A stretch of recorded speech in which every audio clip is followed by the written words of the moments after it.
कैसे हैं आप लोग। जैसे कि हम लोग पादप कार्यकी की फर्स्ट यूनिट पढ़ रहे थे, तो पादप कार्यकी की यूनिट में हम लोग बात कर रहे थे जहां जल का अवशोषण, वाष्पोत्सर्जन, दो टॉपिक हमारे कंप्लीट हो चुके हैं। आज हमारा जो टॉपिक है वो है पादपों में खनिज पोषण। जिस टाइप से हम लोगों ने ना एनिमल फिजियोलॉजी पढ़ी है, उसी टाइप से प्लांट फिजियोलॉजी है। एनिमल फिजियोलॉजी में जिस टाइप से हम श्वसन पढ़ते हैं, उसी टाइप से श्वसन हमें इसमें पढ़ना पड़ेगा।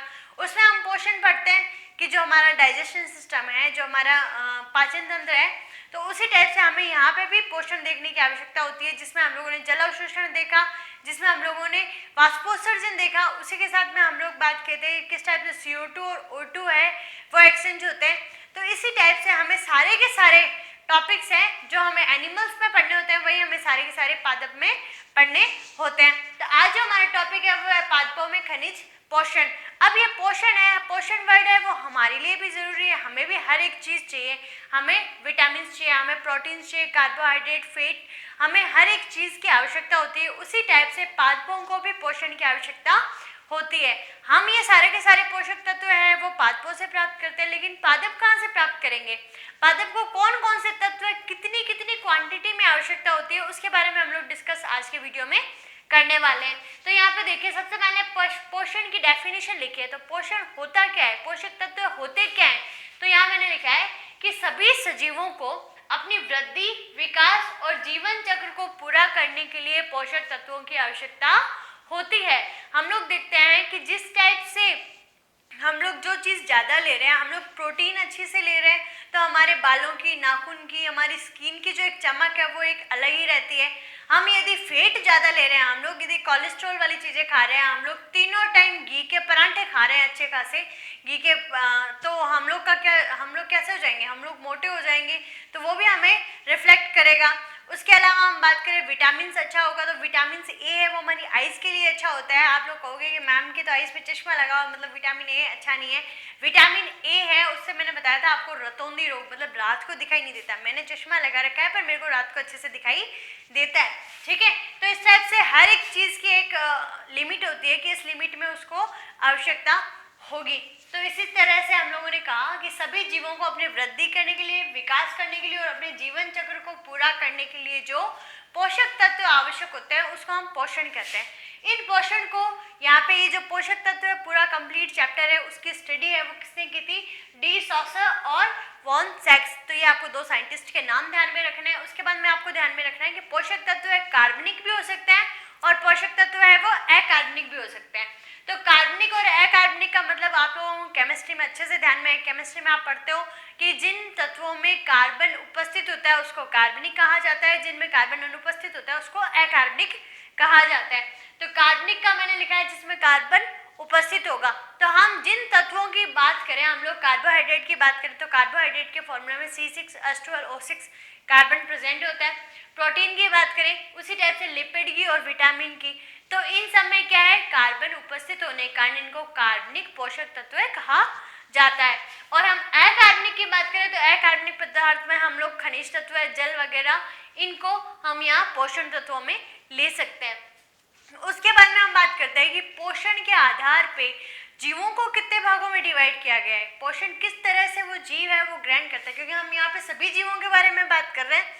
ठीक है, तो यहाँ पोषण के आधार पे जीवों को दो भागों में डिवाइड किया गया है। एक तो होता है स्वपोषित और एक होता है परपोषित। मैं जनरली आपको बताती हूँ कि इंग्लिश में ये टर्म्स इजी होते हैं तो आपको इजीली याद हो जाएंगे, हिंदी में ये टर्म्स अच्छी होती है तो इजीली याद हो जाएंगे, लेकिन हिंदी के वर्ड हार्ड होने के साथ में कुछ ऐसे वर्ड होते हैं जिनसे डायरेक्ट पूरी की पूरी परिभाषा बन जाती है। जैसे हम बात करें स्वपोषित, मतलब अपना पोषण करने के लिए जो भी उनको सामान बनाना है वो खुद ही बना लेंगे।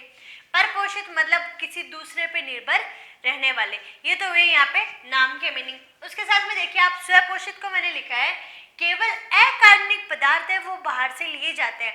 मतलब कि अकार्बनिक पदार्थ जो रॉ मटेरियल है वो खनिज तत्व जैसे जड़ों के द्वारा वो पानी के साथ में एब्जॉर्ब करेंगे। ठीक है, बाहर से ले लेंगे। वाटर वो जड़ों के द्वारा ले रहे हैं, CO2 है वो रंध्रों के द्वारा ले रहे हैं, सनलाइट उसको मिल रही है, क्लोरोफिल उसमें उपस्थित है, किसमें? पादपों में।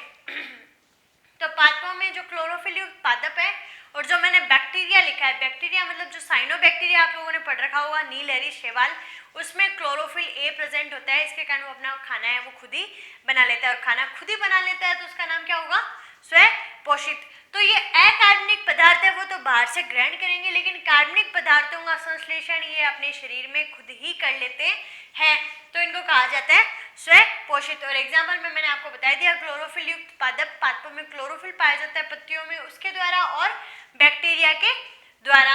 उसके बाद हम बात करते हैं परपोषित के बारे में। परपोषित का मतलब कि जो दोनों ही चीजों के लिए दूसरे पे निर्भर रहेंगे। कार्बनिक और अकार्बनिक पदार्थ दोनों के दोनों बाहर से ग्रहण किए जाते हैं, मतलब हमारी बॉडी के लिए जो भी एसेंशियल एलिमेंट्स है, एसेंशियल तत्व है, वो सारे के सारे कहाँ से लिए जा रहे हैं, बाहर से लिए जा रहे हैं। तो यहाँ पे कवक, जीवाणु और हम लोग भी जंतु, तो ये तीनों किस में आएंगे, परपोषित में आएंगे। क्लियर। अब ये आपको सिर्फ बेसिक नॉलेज के लिए ध्यान में रखना है, यहाँ से आपसे क्वेश्चन नहीं पूछा जाएगा बोर्ड के लेवल पे, यहाँ पे आपको सिर्फ ये बातें ध्यान में रखनी है आगे का चैप्टर लर्न करने के लिए, ठीक है। अब आपको पूछा जाए कि ये जो तत्व है, ये तत्व कहाँ कहाँ जरूरी होते हैं, तत्व की उपयोगिता क्या होती है, तो तत्व कहाँ उपस्थित होते हैं, हमारी संरचनात्मक, हम बोले कि जो भी संरचनात्मक तत्व रहेंगे किसी भी चीज की संरचना बनाने के लिए, ठीक है, लाइक कार्बोहाइड्रेट की संरचना बनानी है, C6H12O6, मतलब उसमें क्या आया, कार्बन भी आया, हाइड्रोजन भी आया, ऑक्सीजन भी आया। उसी टाइप से हम प्रोटीन की बात करते हैं तो प्रोटीन, लिपिड वगैरह, इनमें नाइट्रोजन और ऐड हो जाता है। और हम लोग आगे जाके हम लोग जितने भी प्लांट्स में आके हम लोग जो टॉपिक पढ़ रहे हैं वो किस में पढ़ रहे हैं, पादपों में खनिज पोषण। तो हम लोग देखेंगे कि जो क्लोरोफिल की संरचना है उसमें Mg इंपॉर्टेंट होती है। हम लोग ऊर्जा के लिए देखते हैं, यहाँ पे सेकंड पॉइंट है ऊर्जा संबंधी तत्व है, तो ऊर्जा हम लोग किस में देखते हैं, ATP, ठीक है, एडिनोसिन ट्राइफॉस्फेट, तो फॉस्फोरस उसमें ऐड हो गया, Mg भी उपस्थित होते हैं। मतलब ये सारी की सारी चीजें किस टाइप से ये तत्व हमारे शरीर में और पादप के शरीर में फंक्शन करते हैं, उसके बारे में हम लोग स्टडी करने वाले हैं, क्योंकि हमारे शरीर को पादपों के द्वारा ही मिलना है। तो पादपों में जितने भी तत्व हैं वही हमारे शरीर में आगे पोषक तत्व के रूप में जाएंगे। फिर एंजाइम सक्रियता हेतु, एंजाइम को, किसी भी एंजाइम की एक्टिविटी को सक्रिय करना है तो उसके लिए भी तत्व हैं वो जरूरी होते हैं। जैसे आप लोगों ने स्टोमेटल देखा था, तो स्टोमेटल में देखा था ना कि पोटेशियम है वो मतलब अंदर की तरफ आ रहा है तो स्टोमेटा है वो ओपन हो जाते हैं। तो इस टाइप से क्या तत्व है वो कहीं ना कहीं एसेंशियल होते हैं। हम लोग सक्रिय परिवहन, निष्क्रिय परिवहन पढ़ते हैं, वो भी तत्वों के आधार पर पढ़ा जाता है, ठीक है।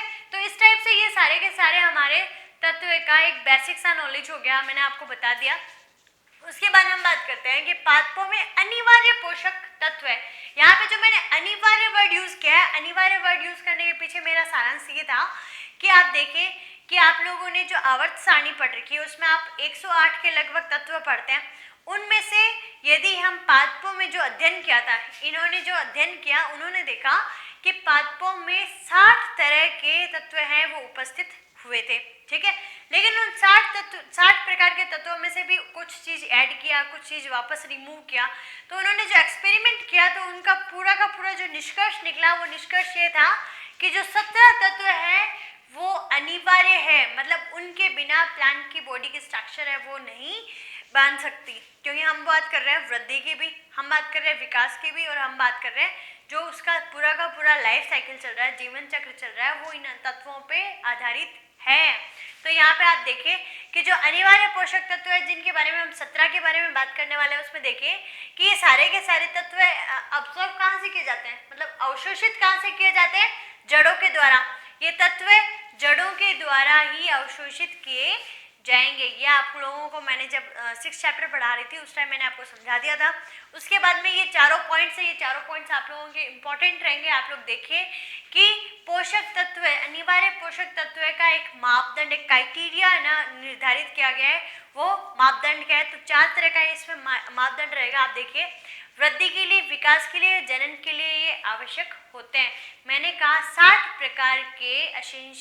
प्रकार के एलिमेंट्स है वो पादप में पाए जा रहे हैं, लेकिन उनमें से छांट दिया जिनको 17 को, उन 17 के फंक्शन भी हम लोग अलग पढ़ने वाले हैं, उन 17 के हम लोग गुण धर्म अलग पढ़ने वाले हैं। उनके उन्हीं 17 की यदि कमी हो जाए या अधिकता हो जाए तो उनसे होने वाले रोग है वो भी हम लोग इस चैप्टर में पढ़ने वाले हैं।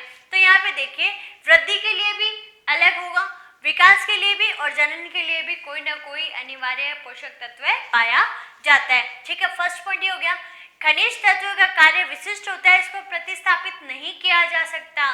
तो विशिष्ट का मतलब ये हो गया कि यदि वृद्धि करने के लिए जो है तो वो वृद्धि का काम करेगा, ठीक है। जैसे हम लोगों ने एटीपी ऊर्जा के लिए बोला तो उसमें फास्फोरस ही यूज होगा, ठीक है। हम कहीं बात करें कि Mg+2 होता है और Ca+2 होता है, तो Mg+2 को हम रिप्लेस कर दे Ca+2 से, तो ऐसा नहीं कर सकते, वो पूरा का पूरा स्ट्रक्चर है वो गड़बड़ हो सकता है। तो यहाँ पे आप देखिए कि जो खनिज तत्व का कार्य है वो विशिष्ट होता है, उसको प्रतिस्थापित नहीं किया जा सकता। तो आप लोग इस टाइप से ध्यान में रख लीजिएगा, ठीक है।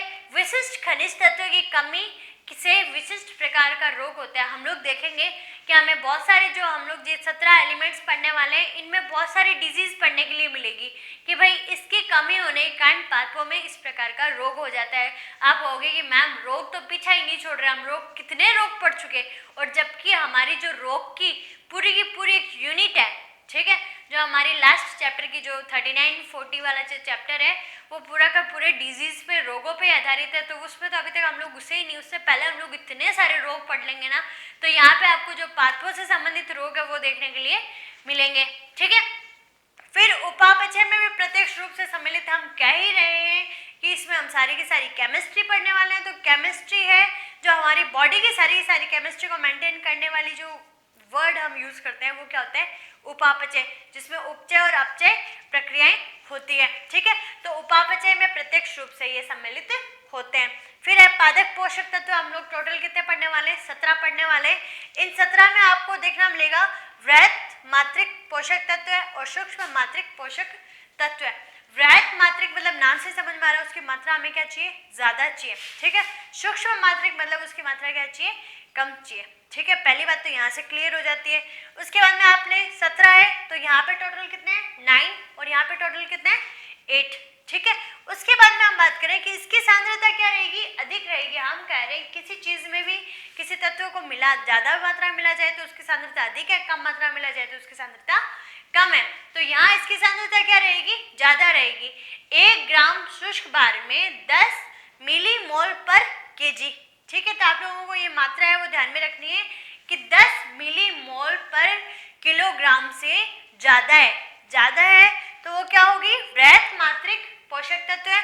और यदि इससे कम है मतलब 1.0 मिलीमोल पर केजी लिख रखा है मैंने, तो इसमें क्या होगा, कम होगा। अभी आपको शुष्क भार अभी समझ में नहीं आएगा, मैं आपको कल जो 3 मेथड्स हैं, ठीक है, इसमें जो साइंटिस्ट ने डिस्कवर किए थे यहाँ पे 3 मेथड, उन 3 मेथड के बारे में वीडियो मैं कल बनाने वाली हूँ। तो उसमें आपको ये शुष्क भार समझ में आ जाएगा कि शुष्क भार कहते हैं किसको है, ठीक है।